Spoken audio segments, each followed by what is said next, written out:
evening, ladies and gentlemen, and welcome to the Mahoning Drive-In Theater, the largest single-screen drive-in in the United States. We're certainly glad you could be with us this evening, and don't forget the concession stand is open with all kinds of great things to eat and drink.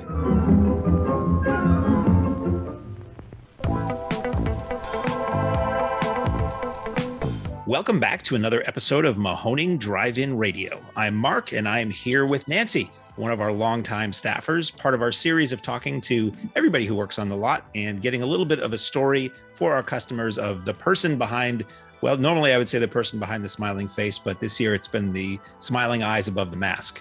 How are you? I'm doing good. How are you? Good. It's nice to see you and hear you again. The people at home won't see you, but we can see each other through Zoom, and it's a nice. A lot of times in the off season, we all go to our separate ways. And as we're recording this as being snowed in during a pandemic, we're all very much in our separate places right now. First question I have, and I kind of know the answer to all of these, and you may have a shorter answer than a lot of people for some of these that I have. How did you first discover the Mahoning Drive-In Theater? Well, let's see. I first discovered it when Virgil discovered it in 2014.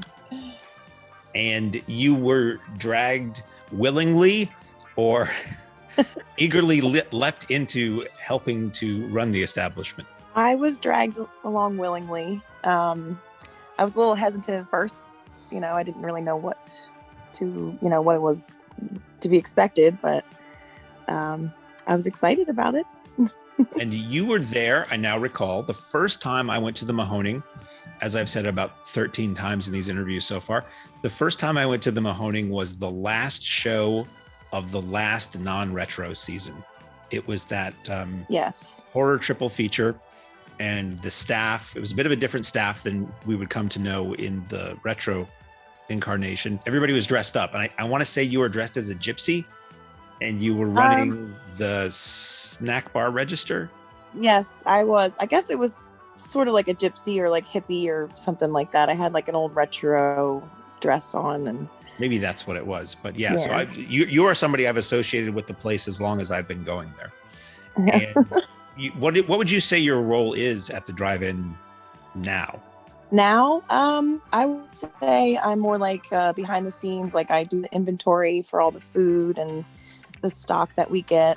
And, I like kind of oversee a little bit of everything. I kind of make my rounds and make sure everybody's doing okay. If anybody needs any help, or, if it's hot or something, I ask the lot guys if they need a drink or a break or whatever it is. So just a helping hand. So more behind the scenes than you were when I first saw you there. Yes. Like you're not generally dealing with the public very much at this point. No, not really. I mean, if people catch me in the lot and they'll ask me questions and stuff, usually I can answer most of the questions that they ask. And are you happier with more of a behind the scenes role? I like being upfront with people as well, but I feel like now, because I'm so busy with like the baby and everything and having him there, I have to step back a little bit so that I can do both. And what do you do when you're not working at the drive-in, as far as other job or things to fill your time or things to clear your mind or whatever? Well, I was cleaning houses for a long time, but since the pandemic, I haven't been able to do that. Don't really want to be going into people's houses and stuff right now. But other than that, I guess to pass the time, I usually just listen to music, or sometimes I draw, sometimes I color, just to kind of keep myself busy. What would you say your answer would be in a normal world? Not like the one we're living in right now. I would say I usually would go to work like 2 to 3 days a week cleaning houses. I would go and see friends every once in a while, maybe go out and have a beer at a bar, which sounds like, crazy to say right now, but spend some time with my family. These questions I ask people, I have to preface it with, in a normal world, 2 years ago. Yeah. Right. And it's hard to think back, just, what a normal world is now. 2 years ago seems like 10. Yeah, it does. Did you ever have a relationship with drive-ins before coming to the Mahoning? Did you go to drive-ins as a kid or as a youth or Well, it's kind of a funny story. I was visiting family in Ohio, and my grandfather's niece, he's like a step grandfather to me, but his niece actually took my sister and I to a drive-in, and that was my first time. And the movies were Striptease and Cable Guy, and I was like 10, I think. And and Striptease was the first one to come on, so I was a little bit shocked at that that they would choose that as their first feature, on a weekend. So so that was interesting. I don't really remember a whole lot about it, just kind of like feeling like I had to keep turning my head and hiding that I was actually watching it. Sorry, I saw that double feature at the drive-in too. Did you? Funny enough, yeah. Yeah, I mean, I don't remember a lot of details about the place and on anything like that. I think because I was too embarrassed and I was like taking over most of my emotions. But I remember, laying on the blanket and seeing the big screen and kind of being in all of it, because usually I was always inside the theater, So it was definitely an experience. Did you go to drive-ins regularly ever, or was it just a rare thing? No, I never really went when I was a kid. Not until I think right around the time that he started coming to the Mahoning. Like, I've been to Becky's and we went to Shankweiler's, but that was just something because, it's like, oh, well, let's go check these places out too, Would you call yourself a film lover? What is your degree of cinemania? On the lot, we have people who have tattoos of their favorite films upon their person, who dress up like people. And then you have people who just want to come and be entertained for 2 hours. Like, where on the spectrum do you fall there? I feel like, I have somewhat of a good knowledge about some films, but it's usually ones that like I grew up with. It's not anything like a lot of the fans that come to the theater. They know like little bits about all these different movies that I've never even heard of, honestly. And I'm like, I get blown away by that. And I'm like, I don't even remember the actor in one of my favorite movies and like stuff like that. Like, I don't know little details like a lot of people do. But certain movies, of course, like growing up, I watched Now and Then probably like 1,000 times. And like those period things where it's like based in the 70s. And I'm like, I always was like a little bit of a hippie at heart. So movies like that, they always stuck with me, and I could, phrase them like word for word. But a lot of the times I hear the movies that were playing there and I'm like, what's that about? Exactly. Or like, what am I getting myself into here? Because there's been some interesting ones for sure. Very eclectic and eye-opening features we program week after week. Yes. Now, what would you say if you had to choose like a favorite movie, or like what kind of films would you watch if you were home alone and the world was your oyster? What kind of things would you dial up on the TV?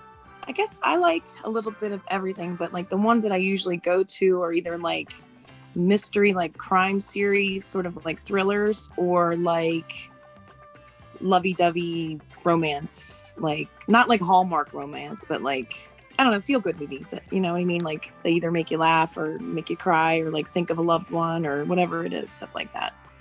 But I do like a little bit of action and thrill as well. Speaking of movies that we've run at the Mahoning, are there any weekends over the course of the time you've been connected to the theater that were really memorable for you? Ones that you really enjoyed or had a good time due to the films or the guests or wacky backstage antics or anything like that? I would say off the top of my head, the Gremlins weekend was definitely probably one of my favorites, just because we were all so involved with having Zach there and everything. And, like we took a picture with him and Virgie was like Gizmo in his backpack. And I thought that was really cool. Just like kind of interacting with him. And like, I think that was one of our first stars that came. So I was kind of like a little, I don't know, excited about that too, I guess. It's like, oh my gosh, we have somebody famous come. And so that was fun. But I think the one that really stuck out for me personally was the Woodstock, because I just love music, and like soundtracks to movies and stuff like really have a lot to do. Like I just love, I feel like that has a big part of the movies for me, like it just tells the story more, you know what I mean? And that being like something that I've always wanted to go to. that kind of was fun for me because we had the music and everything. And I don't know, it just felt like we kind of went back in time, you know? So it was fun for me. That was a great weekend. It really felt like you were at a music festival during the day. You know, everybody Right. with their shirts and their tailgating, which they do every weekend anyway there, but it felt more like you were waiting for a concert to start. The tie-dye shirts. I talked to a guy at the register in the snack bar, and he said he'd been to every Woodstock. He had been to the original, he had been to the ones in the 90s, and he was going to go to the 50th anniversary it would have been that weekend. Mm-hmm. And they had canceled it. So he came to us instead. So I thought that was really cool. And he was just happy to be there. The 2020 season at the Mahoning was wild and woolly and wacky in so many ways. The customers will and will never know. And 2021 looks to be pretty amazing. You know, we've seen the list of the events we have planned, and people are going to go crazy. And I think it's going to be the best year we've ever had. And I just wanted to ask you if you have any thoughts about the upcoming 2021 Mahoning drive-in season, or any words of wisdom for folks who are coming out for the first or the 101st time to our theater. Hold on tight and bring your rain boots just in case. Just a small inflatable raft. Or that. Just trust us on that. And when we say rain boots, the ones that go up to the hip. Just saying. Yes. So Nancy, we want to thank you for joining us here at Mahoning Drive-In Radio. It's been a pleasure.